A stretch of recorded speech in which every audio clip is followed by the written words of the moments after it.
growth, youth power, and financial sector.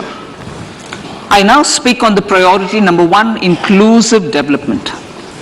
The government's philosophy of Sabka Saath, Sabka Vikas has facilitated inclusive development covering in specific farmers, women, youth, OBCs, scheduled castes, scheduled tribes, Divyangjan, and economically weaker sections, and overall priority for the underprivileged. Vanchiton ko variyata.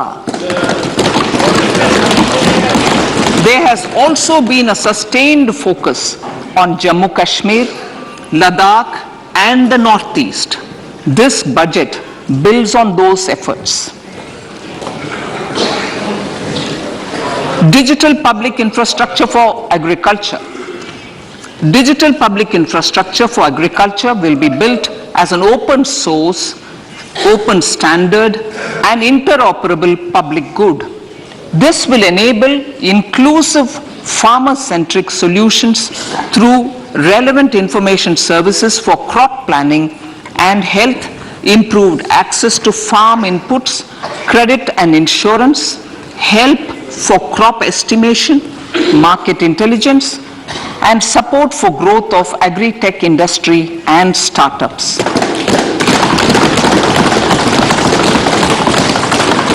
An agriculture accelerator fund. An agriculture accelerator fund will be set up to encourage agri-startups by young entrepreneurs in rural areas. The fund will aim at bringing innovative and affordable solutions for challenges faced by farmers. It will also bring in modern technologies to transform agricultural practices, increase productivity and profitability. To enhance the productivity of extra long staple cotton, we will adopt a cluster-based and value chain approach through public-private partnerships. This will mean collaboration between farmers, state, and industry for input supplies, extension services, and market linkages. We will launch an Atmanirbhar Clean Plant program to boost availability of disease-free, quality planting material for high-value horticultural crops at an outlay of 2,200 crores. Global hub for millets which are Sri Anna. India is the forefront.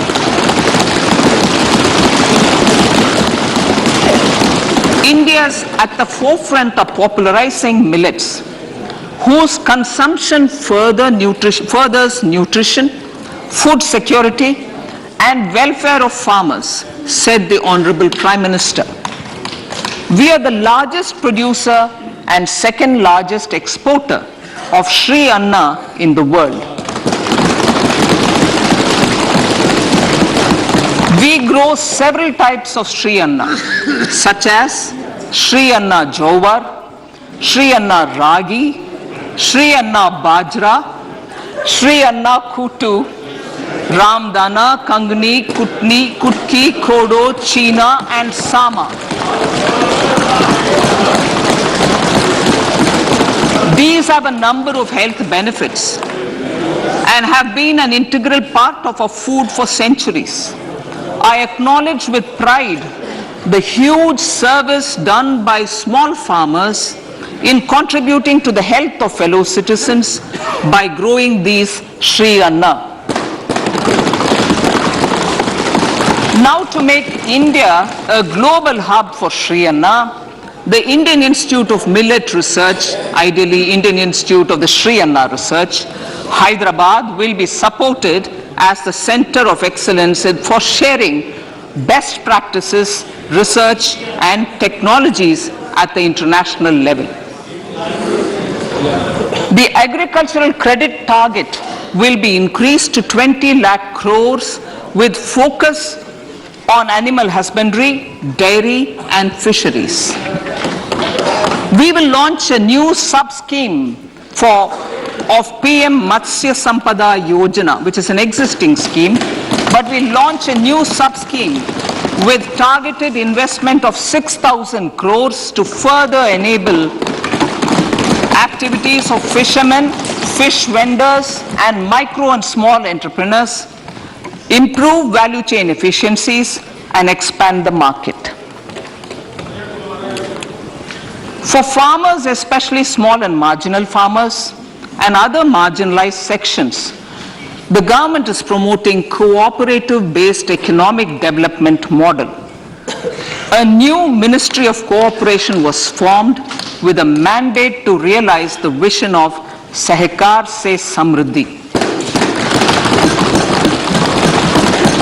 To realize this vision, the government has already initiated computerization of 63,000 primary agricultural credit societies with an investment of 2,516 crores.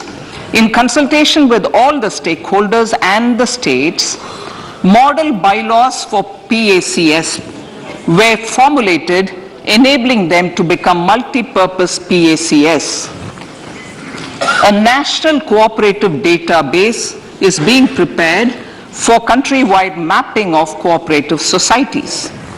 With this backdrop, we will implement a plan to set up massive decentralized storage capacity.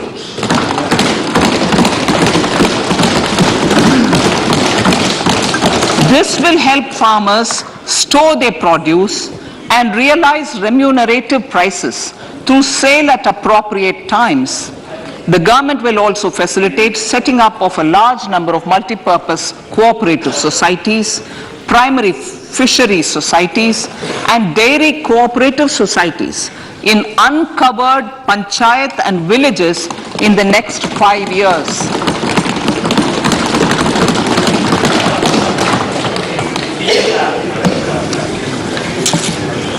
Health, education, and skilling. 157 new nursing colleges will be established in co-location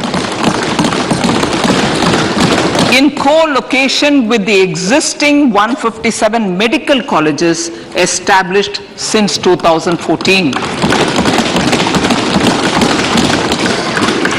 A mission to eliminate sickle cell anemia by 2047 will be launched. It will entail awareness creation, universal screening of 7 crore people in the age group of 0 to 40 years in affected tribal areas, and counseling through collaborative efforts of central ministries and state governments. Facilities in select ICMR labs, Indian Council for Medical Research labs, will be made available for research by public and private medical college faculty and private sector R&D teams for encouraging collaborative research and innovation. A new program to promote research and innovation in pharmaceuticals will be taken up through centers of excellence.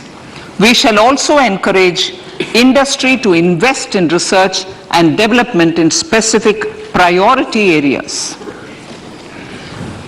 Dedicated multidisciplinary courses for medical devices will be supported in existing institutions to ensure availability of skilled manpower for futuristic medical technologies, high-end manufacturing, and research. Teachers training. Teachers training will be re-envisioned through innovative pedagogy, curriculum transaction, continuous professional development, dipstick surveys, and ICT implementation. The District Institute of Education and Training will be developed as vibrant institutes of excellence for this purpose.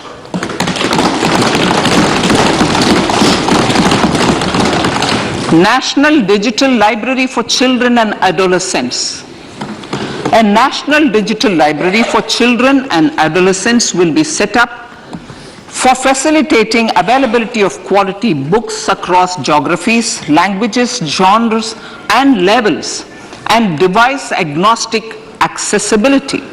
States will be encouraged to set up physical libraries for them at panchayat and ward levels and provide infrastructure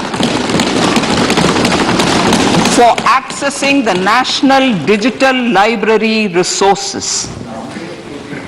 Additionally, to build a culture of reading and to make up for pandemic time learning loss, the National Book Trust, the Children's Book Trust, and other sources will be encouraged to provide and replenish non-curricular titles in regional languages and in English to these physical libraries.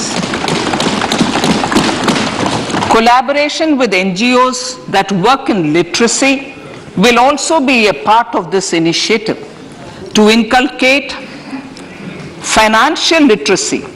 Financial sector regulators and organizations will be encouraged to provide age-appropriate reading material to these libraries. I move to priority 2,